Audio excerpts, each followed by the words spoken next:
Olá, pessoal. Boa noite. Para quem for ver em outros momentos, bom dia, boa tarde. Nós vamos falar hoje sobre a nossa segunda aula sobre teoria dos nichos e teoria neutra, né? Uma aula da disciplina Ecologia de Comunidades e Ecossistemas, do curso de Gestão Ambiental do Instituto Federal do Sudeste de Minas Gerais. Bom, já vimos algumas coisas na aula anterior, e vamos relembrar uns pontos importantes hoje. Primeira questão fundamental para a gente relembrar é que a teoria dos nichos ela ajuda a gente a entender os processos de competição na natureza, né? Nós vimos na última aula o conceito de nicho hipervolumétrico, né? Formado por várias dimensões, e quando a gente sobrepõe essas várias dimensões é que a gente consegue, às vezes, enxergar a, a, a, a competição, né? Então, por exemplo, se a gente olha aqui nessa primeira dimensão, a gente poderia dizer que a competição entre A e B é alta, né? Por conta da sobreposição aqui. No entanto, quando a gente soma com esse segundo componente do nicho, a gente percebe que A e B não competem. Por isso é muito importante a gente sempre ter em mente a ideia do nicho hipervolumétrico, verificando vários componentes do nicho, né? Então, aqui, por exemplo, várias espécies, percebam, vou dar um exemplo simples, né? Se a gente colocar essa única dimensão aqui, a espécie A tem uma forte competição com muitas outras, né? Então, por exemplo, com a espécie C, né? Esse ponto de ocupação. Só que quando a gente soma a esse segundo componente do nicho, veja que A e C não competem, porque não há sobreposição. Então, na prática, significa o seguinte, que às vezes as espécies podem ter a mesma exigência de temperatura, por exemplo, mas não ter a mesma exigência de tipo de alimento, o que reduz ou faz com que não haja competição entre elas, permitindo a coexistência na natureza. Então, essa teoria ela foi muito importante para a gente responder uma daquelas perguntas iniciais, que era como as espécies podem coexistir na natureza, sabendo, então, que a competição, né, leva uma delas ao desaparecimento, à migração. Então, o nicho ecológico, relembrando aí, ele expressa a relação que a espécie tem com o seu ambiente, né? E isso permite, isso aqui é muito importante, pessoal, permite que a gente classifique as espécies em função do tamanho dos seus nichos. Então, a gente tem, segundo essa características, dois grupos de espécies: as espécies especialistas e as espécies generalistas, né? Então, espécies especialistas são aquelas que têm um nicho ecológico muito reduzido, né? A amplitude entre os limites de tolerância são muito curtos, enquanto espécies generalistas são amplas, né? Possuem uma amplitude muito maior, né? Nós temos outros conceitos que vale a pena a gente destacar, como o conceito de espécie nativa ou endógena, que são espécies que ocorrem tipicamente na região, né? Evoluíram na região. E a gente tem as espécies não nativas, exóticas ou alienígenas que foram, de alguma forma, introduzidas principalmente por ação humana. E a gente também tem um outro conceito importante, que é o de espécies indicadoras, que são aquelas espécies que estão estritamente ligadas a determinadas condições ambientais, portanto, elas são especialistas e elas são apropriadas para serem usadas como bioindicadores, porque estão ligadas a condições muito restritas.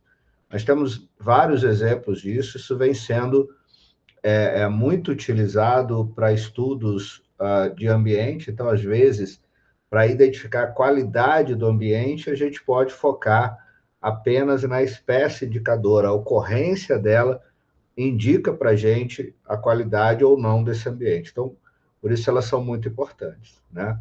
Depois a gente vai falar um pouco sobre alguns trabalhos que a gente já fez com isso. Bom, a teoria de nichos é uma teoria clássica, a gente viu aí todos os detalhes na aula anterior, mas eu queria dizer, né, que dentro das ciências naturais, né, das ciências biológicas, a gente avançou muito em termos de conhecimento, né? A teoria dos nichos, ela, embora eu particularmente não pense assim, mas ela, assim como a teoria da seleção natural, ela pode sugerir que a natureza tem uma previsibilidade, né, seja determinística. Mas os trabalhos de campo mostraram que não, né, principalmente trabalhos com plantas, né, mostraram que na natureza há uma forte imprevisibilidade, né? Ou seja, as respostas ecológicas evolutivas, elas não são determinísticas. Daí a gente ter avançado bastante na chamada teoria neutra unificada de biodiversidade e biogeografia, formulada pelo Hubble em 2001, a partir de alguns conhecimentos prévios muito importantes, como a teoria de biogeografia de ilhas, né, que a gente estudou na disciplina passada, né, a teoria do MacArthur e do Wilson, também em modelos neutros ecológicos descritos anteriormente, e principalmente a partir de estudos em florestas tropicais com plantas, né? Então, a gente percebe aí que essa nova perspectiva, então, defende que as diferenças de nicho não seriam capazes de explicar a diversidade observada em sistemas com grande quantidade de espécies, por exemplo. Florestas tropicais possuem recurso, água, luz, micro e macronutrientes, e mesmo assim centenas de espécies arbóreas coexistem, né? Então, a questão aqui é que as espécies que vão coexistir ali vão ser aleatórias. Então, a gente tem perdas e ganhos de espécies, com algumas permanecendo ou desaparecendo, outras aparecendo. É mais ou menos o que acontece na genética com a ideia de deriva genética, né? Em genética de populações, a especiação também seria neutra lá na biologia evolutiva, porque, embora a gente tenha a ideia da seleção natural, e a seleção natural é um fato, ela pode ser testada, está tudo certo, mas existe, ao longo das gerações, fenômenos estocásticos que alteram os resultados da seleção natural. Então, por exemplo, a gente pode ter aqui o passarinho que só come besouros verdes, e, obviamente, com o tempo, a tendência é que a população de besouros marrons domine a população. Mas se a gente tiver uma variação maior, a gente tem diferentes combinações possíveis que são muito influenciadas pelo ambiente. Só que não são só os passarinhos que comem esses besouros, né? Alguém pode pisar e matar os besouros, ou o passarinho pode simplesmente nunca encontrar os besouros verdes e acabar predando os marrons, enfim. Outras coisas acontecem na natureza e isso dá uma neutralidade a esse resultado, por isso que isso é muito importante. Então, a gente chega aqui aos pressupostos básicos da teoria neutra de biodiversidade. Esses pressupostos chamam atenção para alguns pontos. Primeiro, todas as espécies de um determinado nível trófico são idênticas com relação às suas características ecológicas. Então, não há numa comunidade espécies competitivamente superiores. A gente já falou isso, a competição é aleatória, os resultados também são, né? A igual capacidade de sucesso reprodutivo existe, né? Igual capacidade de sucesso reprodutivo, sendo todas as espécies iguais em probabilidade de natalidade e morte de indivíduos. Então, o que normalmente nós vamos ter, então, a partir da morte de um indivíduo, essa recolonização pode se dar por uma espécie nova ou pode se dar pela ampliação de espécies que já ocorrem no ambiente, né? Então, essa é a aleatoriedade que a teoria neutra traz. Quer dizer, a gente pode ter sempre o mesmo conjunto de indivíduos, mas o número de espécies e o tipo de espécies pode variar com o tempo, né? Então, todas as espécies da comunidade, elas utilizariam uma quantidade igual de recursos disponíveis, existindo uma limitação de recursos para cada espécie, onde o somatório geral, que é aquele número de indivíduos da comunidade, seria igual a zero, e uma espécie não pode crescer sem que haja diminuição da abundância de outras espécies da comunidade. Então, a partir do momento que a comunidade se estabelece, novos indivíduos e novas espécies só podem aparecer se alguém sair dali, né? Isso sempre acontece.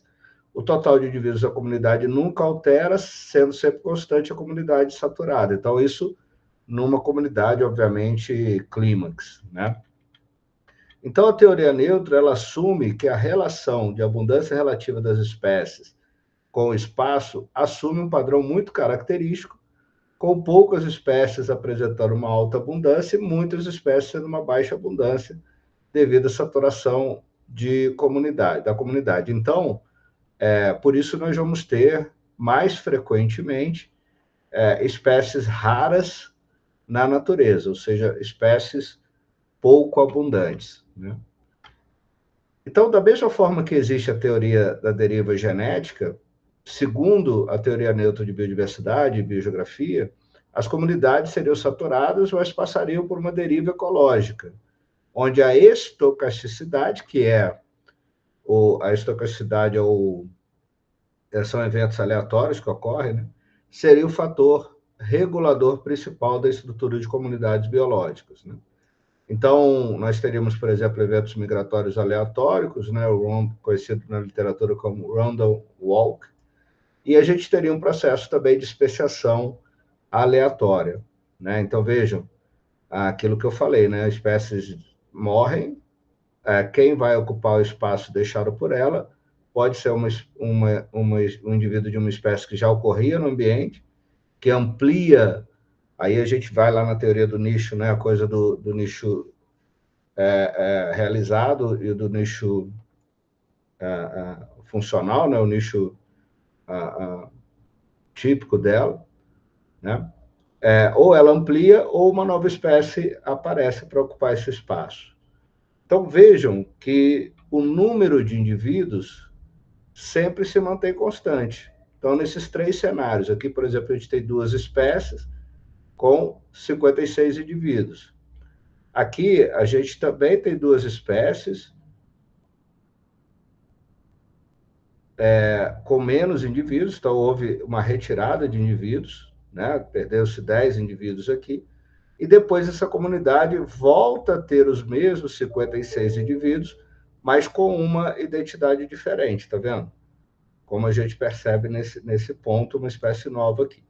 Então, o número de indivíduos se mantém constante, mas quais são as espécies que vão ocupar nesse novo arranjo?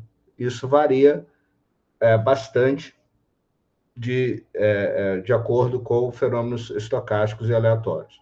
É importante a gente entender que uma floresta é sempre dinâmica, né? Então, árvores, independente da gente ir lá cortar ou não, elas estão caindo, morrendo, espécies também, migrando, etc. Né? Então, a gente está lidando com fenômenos bastante dinâmicos. Então, existem... bom, isso a gente observa na natureza, né? E aí a gente começa a ter o seguinte cenário. Bom, então como é que a teoria neutra ou a teoria de nichos se aplicaria? Bom, indo para o campo, a gente começa a ter um cenário bem complexo, né? Por exemplo, a gente identifica que existem diferenças morfológicas, principalmente no tamanho, entre animais de uma comunidade, por exemplo, né? O que faz com que seja diferente a probabilidade de natalidade, morte, migração e sucesso reprodutivo das espécies presentes. Essas diferenças afetariam também o uso de energia total do sistema entre espécies, sendo assim, não haveria quantidade igual de recursos disponíveis entre elas. Logo, a teoria neutra se aplicaria melhor a plantas ou a micro-organismos. O que está acontecendo é o seguinte, imagina uma ave de, sei lá, 40 centímetros, ela causa 10 aves de 40 centímetros vão causar talvez um impacto muito menor de uso de recursos do que uma ave com 1 metro de envergadura de tamanho. Então, para animais, isso parece ser um pouco complicado para se explicar, né? Além disso, a abundância total de espécies pode variar muito dentro de uma comunidade ao longo de um tempo, né? Levando em conta a diferença entre abundância e diferentes unidades de área dentro da própria comunidade. Então, aqui um exemplo, né? A gente pega várias espécies, perceba que uma espécie é sempre mais abundante que outra. E existem, a gente já chamou isso, atenção para isso, variações não só espaciais, como aqui está chamando, atenção, mas também variações temporais, né? Além disso, estudos mostram que interações entre espécies são muito importantes para que a gente tenha uma dinâmica de populações, regendo também a própria estrutura da comunidade. Então, a presença de outras espécies ou desaparecimento de outras espécies afeta também essa colonização ou essa recolonização. Bom, então, já fechando esse tema, né, vamos imaginar o seguinte: o que a teoria dos nichos nos diz? Que as comunidades são formadas por assembleias, né, espécies filogeneticamente relacionadas, por ocupação e uso de nicho e relações competitivas entre as espécies. Então, se você tem sobreposição de nicho, você tem competição. Essa teoria prioriza a vida de indivíduos que interagem e as consequências ecológicas dessas interações para os mesmos. Ela leva em conta a identidade da espécie, parte da premissa que comunidades ecológicas são assembleias de espécies com número de membros limitados, e é um processo considerado determinístico. Então, seriam sempre as mesmas espécies ocorrendo naqueles locais, né? Já a teoria neutra, ela não leva em conta a identidade das espécies, mas sim a riqueza e a abundância dessas espécies. As comunidades, elas seriam constituídas sob a ótica da formação da assembleia por processos de dispersão e extinção, ou seja, aparecimento e reaparecimento de espécies. Leva em conta escalas temporais e espaciais, e as espécies são neutras em relação umas às outras, ou seja, todo mundo tem igual chance de sobreviver naquela área. Parte, então, da premissa que as comunidades são abertas e constantemente alteráveis, ou seja, abertas porque elas estão constantemente trocando de identidade, de espécies, né? A teoria neutra, ela leva em conta a presença, ausência e abundância relativa de espécies, e elas seriam reguladas pela especiação randômica, ou seja, aleatória, né? Pela capacidade de dispersão, pelo fenômeno de teoria ecológica e pela extinção. Então, quando a gente vê essas duas formas de se olhar para a natureza, a gente percebe uma ligeira diferença, né? Então, aqui à esquerda, uma interpretação segundo a teoria do nicho, aqui segundo a teoria neutra, né? Veja que o que está sendo mostrado é a ilustração de 3 espécies de plantas em uma floresta estruturada em nichos versus uma floresta neutra. A umidade do solo varia nesse pedaço de floresta, com os locais mais secos ao norte, né, mostrando em marrom claro, os locais mais úmidos ao sul e os locais mais úmidos ao longo de um córrego que flui pela floresta, que está mostrado em marrom escuro. Então, aqui a gente tem um ambiente mais úmido, aqui em cima mais seco e ao longo do córrego mais úmido também. Vejam que se a gente olhar numa floresta com estrutura de nicho, a espécie marrom prefere os locais mais secos, que é essa aqui, né? As azuis, locais mais úmidos, e a de verde, locais de umidade intermediária. Assim, cada uma dessas espécies tem um conjunto de locais onde cresce e sobrevive melhor do que outras espécies, bem característico. Agora, se a gente for olhar isso dentro de uma perspectiva da teoria neutra, a gente vai ver que as 3 espécies não têm preferência por nenhuma condição de umidade do solo. Assim, qualquer espécie tem a mesma probabilidade de ser encontrada em qualquer lugar da floresta, como a gente pode ver aqui. Em ambos os casos, as espécies tendem a formar aglomerados por conta das sementes das árvores mãe tenderem a cair perto delas, né? Então, isso é uma outra característica. Então, enquanto a teoria dos nichos vai dizer que a identidade, o número de indivíduos que compõem a comunidade e a identidade se mantém a mesma ao longo do processo de sucessão, então, se a gente olhar aqui, inicialmente a gente tinha 2 espécies com iguais números de indivíduos, no final a mesma coisa, depois de um distúrbio. A teoria neutra, que é baseada na deriva ecológica, vai dizer que a gente não pode contar com essa previsibilidade, né? E que novas espécies podem aparecer, embora o número total de indivíduos se mantenha o mesmo, né? Bom, E aí você vai dizer, bom, como é que a gente interpreta isso na natureza? A resposta, de fato, depende, e isso é fortemente influenciado por conhecimentos antigos, como o próprio conceito de seleção natural estabelecido por Darwin, né? Darwin dizia que quando olhamos para as plantas e arbustos que cobrem uma margem emaranhada, somos tentados a atribuir seus números e tipos proporcionais ao que chamamos de acaso.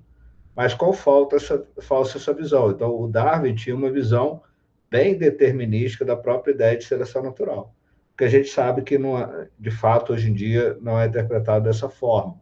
Por quê? Porque a natureza ela é fortemente influenciada por fenômenos estocásticos, né?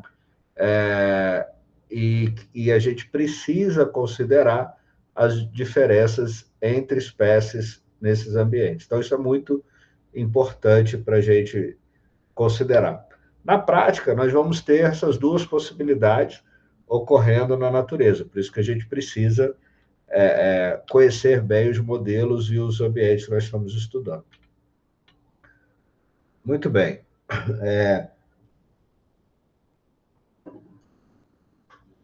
Um ponto que é sempre muito importante a gente considerar é que há uma relação linear entre o compartilhamento de nichos e a filogenia.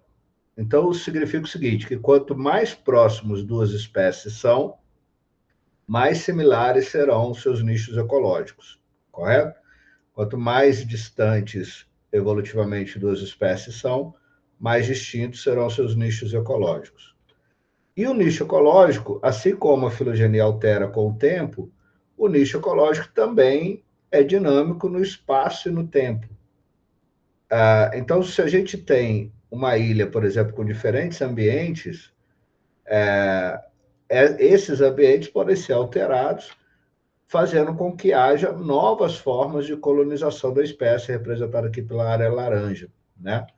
Veja que a espécie anteriormente preferia um ambiente mais úmido e, com o passar do tempo, passa a preferir um ambiente mais seco. Isso porque as condições, a própria espécie evolui, né? A presença de outras espécies pode alterar o nicho, enfim. Né? A gente já viu essa coisa de alterar o nicho, claro que dentro do nicho fundamental da espécie. Né?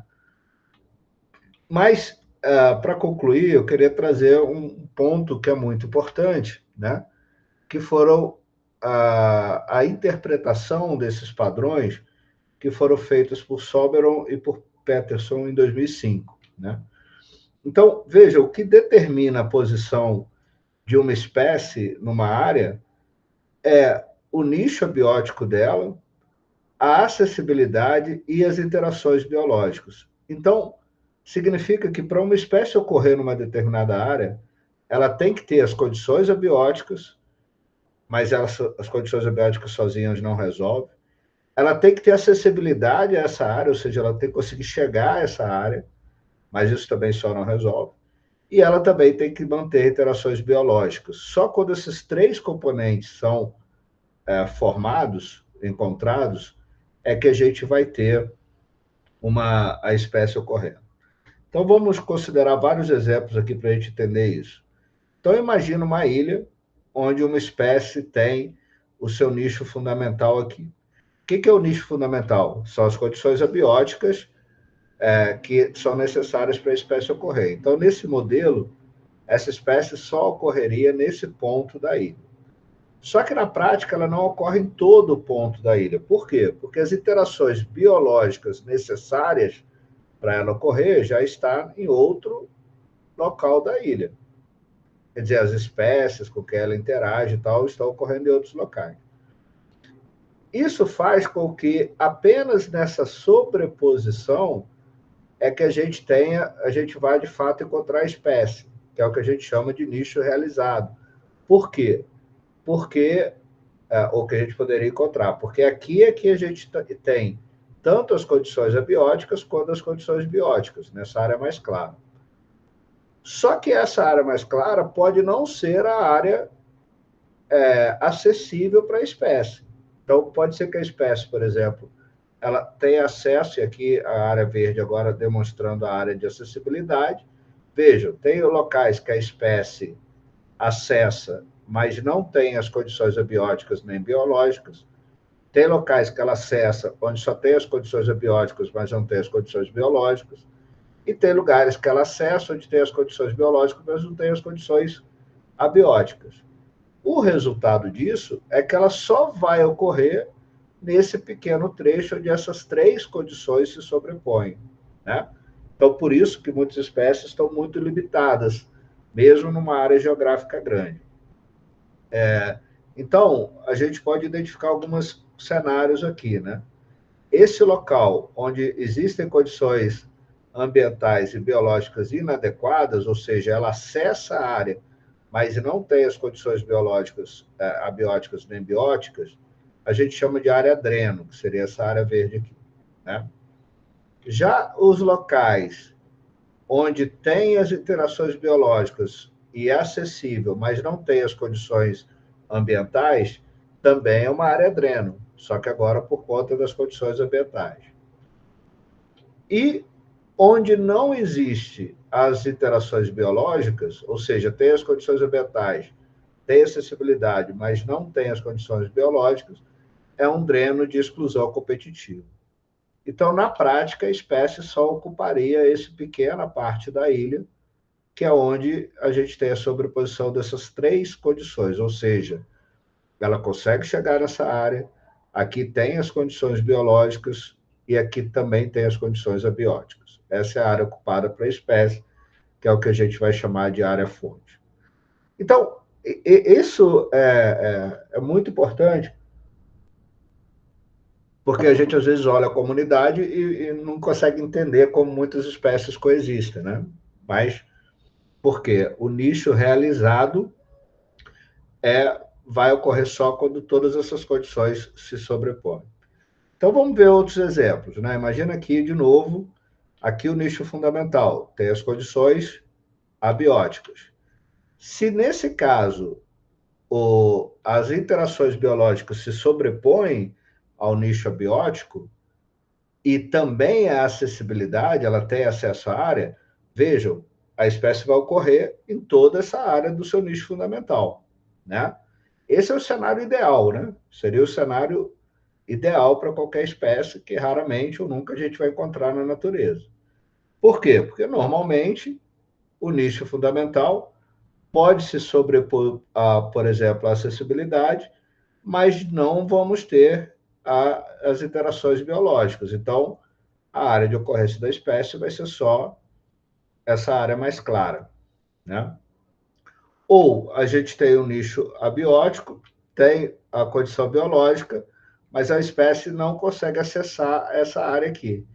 E onde ela consegue acessar, não tem nem as condições abióticas, nem as condições biológicas. Então, a fonte, a área fonte, que é de onde elas realmente vão ocorrer, é apenas nesse local de sobreposição entre essas três variáveis.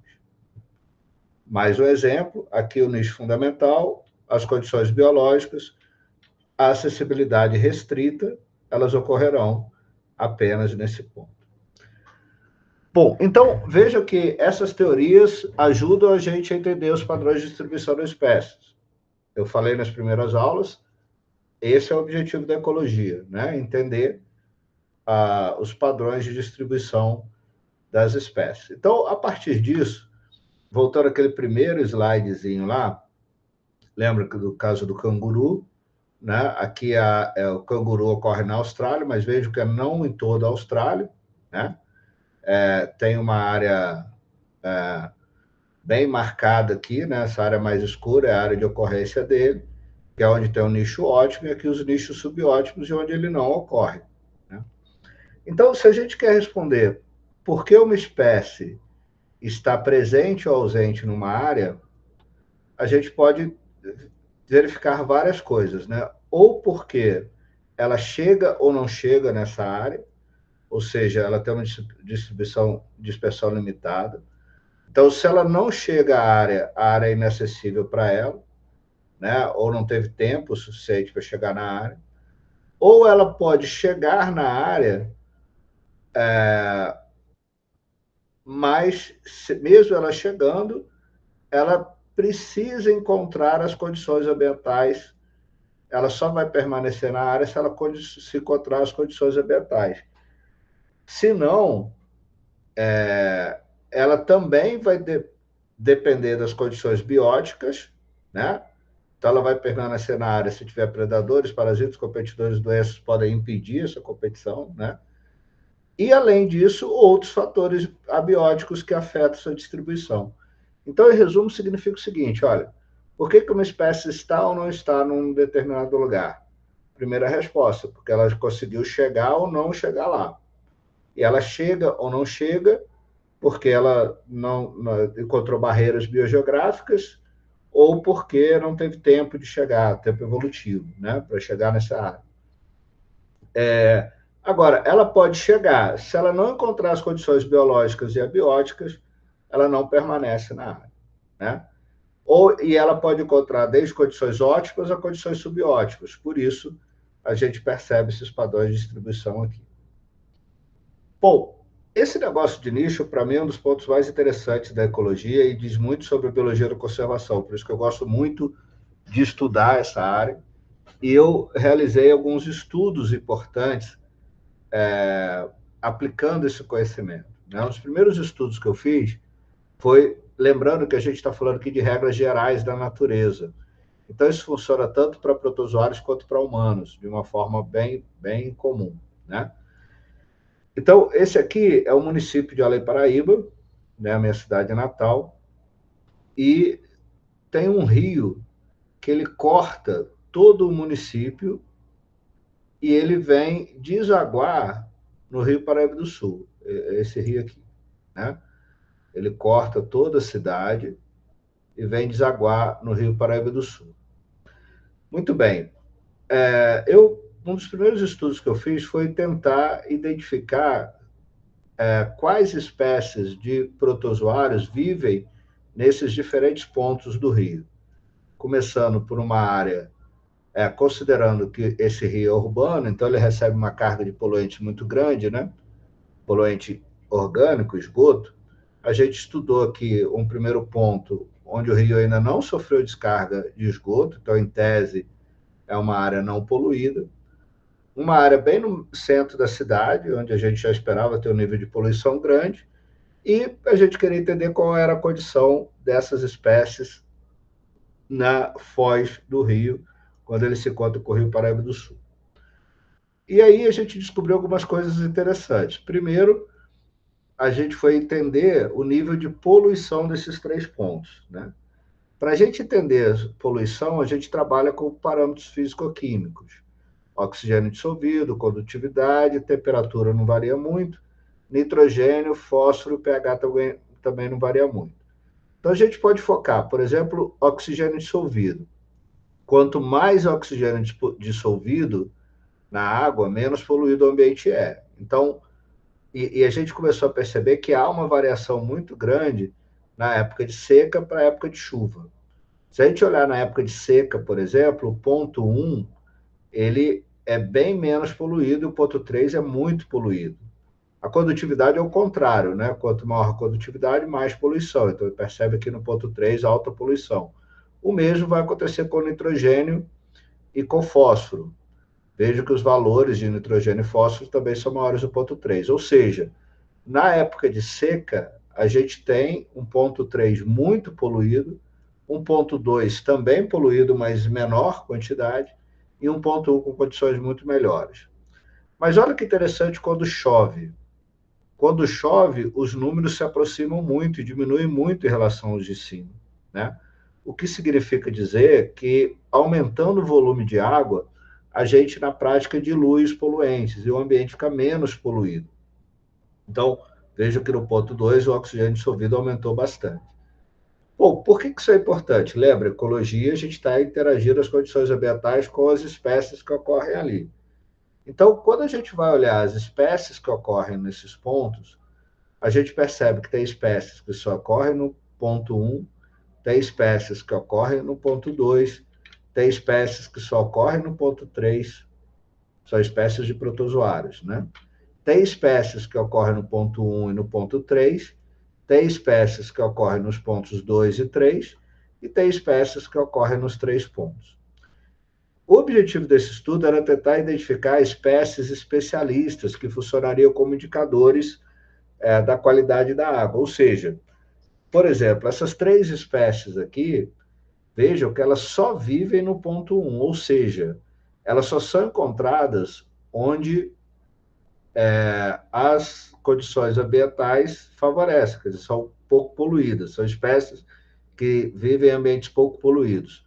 Por que elas não são encontradas no ponto 2 e 3? Lembra que é sempre a resposta, né? Ou porque elas não chegam aqui no ponto 2 e ponto 3, mas isso é pouco provável, porque isso é micro-organismo e a gente está falando de um rio, não teria uma barreira para isso. Mas a barreira é a condição ambiental, quer dizer, elas não estão no ponto 2 e ponto 3, provavelmente elas chegam, mas não sobrevivem porque elas não suportam as condições ambientais ou biológicas aqui. Essas espécies que só ocorrem no ponto 2 e essas que só ocorrem no ponto 3, elas, de certa forma, também só ocorrem em áreas poluídas, mas provavelmente são espécies antagônicas, né? Por que as que só ocorrem no ponto 2 não ocorrem no ponto 1? Porque o ponto 1 é um ambiente com características ambientais diferentes. Mas por que elas não ocorrem no ponto 3 e por que dos 3 não ocorrem no ponto 2? Provavelmente por um antagonismo, pela condição biológica, são competidores, né? Então, elas não conseguem coexistir por muito tempo no mesmo lugar, o que reforça a teoria de nichos, né? Agora, veja que interessante essa espécie primeira aí, Quilodonella uncinata. Ela ocorre tanto no ponto 1 quanto no ponto 3, mas ela não ocorre no meio, que é o ponto 2. É claro, né, que pode ser que eu tenha tido azar de nunca ter coletado essa espécie, ou identificado ela. Mas vamos imaginar que tudo bem, que a gente teve 100% disso, dessa identificação. Provavelmente, né, aqui no ponto 2, existem espécies antagônicas que impedem que ela ocorra, mas não estão presentes no ponto 3, né? Por isso elas estão no ponto 1 e no ponto 3. Aquelas espécies que só ocorrem no ponto 2 e 3, elas também são indicadoras. Indicadoras de quê? De poluição, né? Então, o simples fato de encontrá-las já indica para a gente poluição. Essas outras aqui, que só ocorrem no ponto 1, também são indicadoras, só que indicadoras de qualidade boa de água. Agora, veja essas espécies que ocorrem nos pontos 1, 2 e 3. Elas indicam alguma coisa? Não, porque elas ocorrem desde ambientes não poluídos a ambientes poluídos. Então, essas são um exemplo clássico de espécies generalistas, né? Que sobrevivem sob quaisquer condições, né? Já que essas espécies indicadoras são especialistas, sejam de áreas poluídas ou de áreas não poluídas, como as UP1. Bom, esse foi um primeiro estudo que permitiu a gente identificar isso. Mas, mais recentemente, a gente vem estudando populações de aves no litoral do Paraná, numa cidade chamada Guaraqueçaba, no Paraná, no estuário, onde ocorreu uma coisa muito curiosa, né? Guaraqueçaba significa pouso do guará, e guará é uma referência a essa ave vermelha aqui, né? O guará ele esteve extinto na região por mais de 40 anos, mas a partir de 2010 ele começou a recolonizar essa região a partir de espécies introduzidas em São Paulo na década de 60, né? E aí foi uma tremenda experiência, porque eu já estudava na região e acabei acompanhando esse reaparecimento. E aí nós começamos a monitorar os guarás, e hoje a gente percebe, hoje a gente então usa todos esses conceitos para avaliar os padrões de distribuição, sejam geográficos, sejam temporais dessas espécies. Bom, Eu vou falar muito desse trabalho ainda em outros momentos para vocês, né? Mas é só para a gente ter uma noção de como a gente aplica esse conhecimento. Bom, então, para terminar, vamos voltar àquelas perguntas iniciais, né? A primeira pergunta é como podem conviver tantas espécies no mesmo lugar? Então, isso depende de algumas variáveis. O tamanho da área, obviamente, quanto maior a área, mais espécies. Depende também da heterogeneidade espacial da área, ou seja, quanto mais heterogênea é uma área, mais espécies ela suporta. Depende da abundância de recursos, ou seja, quanto mais recursos disponíveis, mais espécies ela suporta. Mas também depende da especialização dessas espécies, né? Quanto mais especialistas nós temos, mais espécies podem coexistir. Então, um cenário extremamente positivo, como das florestas tropicais, são áreas grandes, heterogêneas, com abundância de recursos e com grande número de especialistas. Isso permite, então, que nas florestas tropicais, por exemplo, a gente supõe-se que a gente tem ali mais de 50% de todas as espécies ocupando pouco mais de 12% da área, né? Uma segunda pergunta é que espécies podem conviver em determinado local? Quais são essas espécies? Bom, em tese, né, as que não compartilham os mesmos recursos, para evitar competição, né? Logo, as que têm menos sobreposição de nichos, e isso indica que são as filogeneticamente mais distantes. Então, dificilmente a gente vai encontrar, por exemplo, espécies do mesmo gênero, muitas espécies do mesmo gênero coexistindo numa área. Normalmente a gente vai ter uma espécie do gênero numa área e outra espécie do mesmo gênero em outra área. Embora, né, a gente possa ter espécies coexistindo, dependendo das condições anteriores que eu falei, abundância de recursos e tal. Para a gente entender isso, então, a gente tem sempre que lembrar da ideia de nicho hipervolumétrico, porque espécies podem competir por salinidade, por exemplo, mas não por temperatura e pH. Aí eu fiz uma pergunta inicial: por que é mais fácil perder espécies do que recuperá-las? Exatamente porque aqui, por exemplo, a gente está construindo um nicho com 3 dimensões apenas: pH, salinidade e temperatura. Lembra que uma espécie depende de N dimensões, né? Acontece que se qualquer uma dessas dimensões for superada, ou seja, se a temperatura passar desse ponto ou desse para cima ou para baixo, a espécie desaparece, mesmo que as outras condições se mantenham no ambiente. Então, imagina, ela tem N dimensões. Se você perder uma, a espécie desaparece.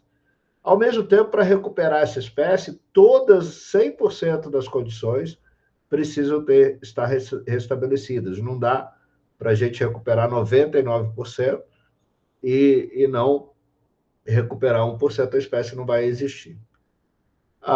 Como isso é muito teórico, né, porque na prática a gente não consegue descobrir todas as N dimensões e montar um modelo hiperdimensional, a gente imagina o seguinte cenário: olha, vamos supor que a gente tem uma espécie que está extinta, o caso do guará, por exemplo, está extinto na natureza. Aí essa espécie volta para esse local. Ou a gente pretende soltar. Vamos supor que a gente tem um plantel bom em zoológico e a gente quer soltar essa espécie e não tem nenhum deles naquele ambiente. Como é que a gente sabe se essa espécie pode existir ou não? A gente faz isso utilizando, mais uma vez, o conceito de nichos ecológicos, né? Então, aquela perguntinha: como a gente pode avaliar a qualidade do ambiente onde pretende se reproduzir uma espécie extinta na natureza? A gente pode utilizar um equivalente ecológico não ameaçado, ou seja, uma espécie filogeneticamente próxima, mas que não está ameaçada. Eu vou contar uma história muito curiosa dessas duas espécies, né? Esse condor aqui, o condor californiano, é uma espécie que ocorre na América do Norte. E esse é o condor andino, né? Ocorre aqui nos Andes. Vejam, eles não são do mesmo gênero, mas eles têm muitas coisas em comum. São do mesmo da mesma família, por exemplo, né? Essa espécie aqui, ela foi extinta na natureza, mas teve um bom sucesso de reprodução em cativeiro. Então, imagina o seguinte, a gente chegou num cenário em que a gente tinha um bom plantel desses indivíduos em cativeiro, mas não tinha nenhum na natureza. Como a gente pode soltar esse bicho e saber que as condições, por exemplo, que levaram ele à extinção não estão lá ainda, porque não valeria a pena, né? Imagina, a reprodução cativeira é algo difícil. Investe-se ali e solta, a espécie morre. Então, a gente tem que avaliar o ambiente. Como não tem nenhum lá, eu não tenho pista sobre isso. O que foi feito? Pegou-se o condor andino, levou-se para a Califórnia e soltou esse animal lá. Se esse animal sobrevivesse, significaria que as condições ambientais estão lá ainda, ambientais e biológicas, o que poderia garantir o sucesso de reintrodução do condor californiano. Beleza, ele sobreviveu, mostrou que as condições ambientais estavam resolvidas. Só que para eu soltar o condor californiano, eu tenho que retirar o condor andino agora, porque senão eu ia soltar ele no cenário de competição, né? E aí esses condores andinos foram de novo retirados da natureza, e aí eles não podem voltar para os Andes, porque eles poderiam levar doenças, parasitas, etc. E os animais, então, foram soltos, e hoje a gente tem uma população muito interessante de condor californiano. Mais ou menos, se a gente considerar o que aconteceu com os guarás que eu venho estudando, só para adiantar isso para vocês, né? Eles foram soltos aqui nessa região de São Paulo. E por que eles não subiram? Eles só desceram se originalmente eles ocorriam nesses locais todos. Ora, veja, a gente consegue perceber pela própria imagem a condição ambiental, né? Como os guarás são bichos muito especialistas, vejam que aqui eles encontraram toda a condição ambiental de um ambiente extremamente preservado e protegido para recolonizar. Provavelmente, os guarás subiram para cá também, mas acabaram morrendo por não encontrar as condições ambientais adequadas, né? E é isso, né, pessoal? É isso que acontece. Por isso que é muito importante, mesmo que a espécie esteja extinta, que a gente procure proteger e preservar hábitats originais dessas espécies, né? Bom, e a última pergunta que eu fiz para vocês é por que é tão difícil reproduzir espécies em cativeiro? Porque a reprodução ela depende de uma série de condições ambientais e biológicas que em cativeiro a gente dificilmente reproduz, né? Refaz. Por isso que quando nasce uma espécie rara em zoológico, é até matéria de televisão, né? Os pandas, por exemplo, são extremamente especialistas, leopardo das neves, né? Os koalas, alguns chimpanzés, o sucesso de reprodução em cativeiro é pequeno, né? Bem pequeno. Por isso que as espécies têm um valor muito grande e a reintrodução precisa ser feita com muitos critérios, né? E para que a reintrodução, que a gente está chamando aqui de translocação, tenha sucesso, a gente tem que diminuir os riscos que causaram a extinção do animal na natureza, por isso a gente tem que ter medidas de conservação, né? E esse aumento do sucesso ele depende de uma série de aspectos, desde a capacidade de reprodução em cativeiro, através de manejo genético, formando estoques para translocação, até a preparação do cativeiro em termos de enriquecimento ambiental, aumentando o bem-estar da espécie, né? E utilizando técnicas metodológicas muito grandes, né? Muito modernas, né? Como aplicar processos de alimentação adequados, né? Estratégias antipredadores, né? Coisas que precisam ser aprendidas e coisas que são instintivas, têm que ser treinadas para a espécie, né? E o resultado depende muito também da personalidade, cada indivíduo é único, né? A gente já falou isso, não são indivíduos iguais, então se você solta 10 indivíduos, eles vão se comportar 10 formas diferentes na natureza. Aqueles indivíduos que mais se adaptarem vão ter um sucesso maior se tiverem uma maior diversidade comportamental, né? Bom, então é isso, pessoal. A gente está falando de algo muito importante, né, que, que traduz para a gente o quão importante é entender esse processo de